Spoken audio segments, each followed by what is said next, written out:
kuom keto Ramogi TV en otieno machielo majaber warwakni machiegni weche manyien mag uimore mana kae Ramogi TV. Lydia, en odiochieng' mabende wageni weche nitiere mathoth maka kod kacha.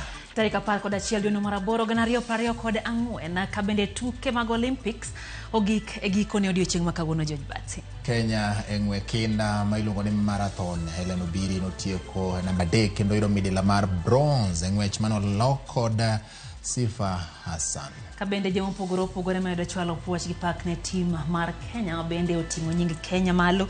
Wami kuku mar wach ne kabende James Opondo omiyo wago gi kuku mare kati weche manyien mag otieno mag uimore kawuono. E pinje mag Afrika bende pare Lydia ni Kenya emobedo namba 1 gi kwan mag midila mag mula maromo 4 kachiel kod mamoko bende koro ma puoch gi pak ne Kenya kod yawa mancha no dhi ting'o bendera mar Kenya e tuke mag Olympics. Kopogore kod mano bende jatend piny kuom thuolo mokwongo bang' dweche 2 odhi tiende ogurore mate odhi Rwanda. Nyo tiende okue ka ene pacho ka wuotho mana matin ndalo moko bende ong'eny mana State House.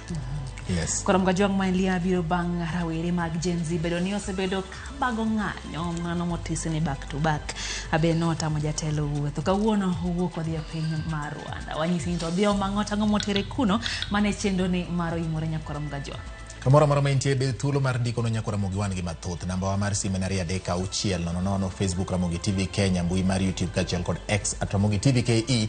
Machiegni magi weche manyien mabiro ni madang thuolo machuok kende e weche manyien mag uimore.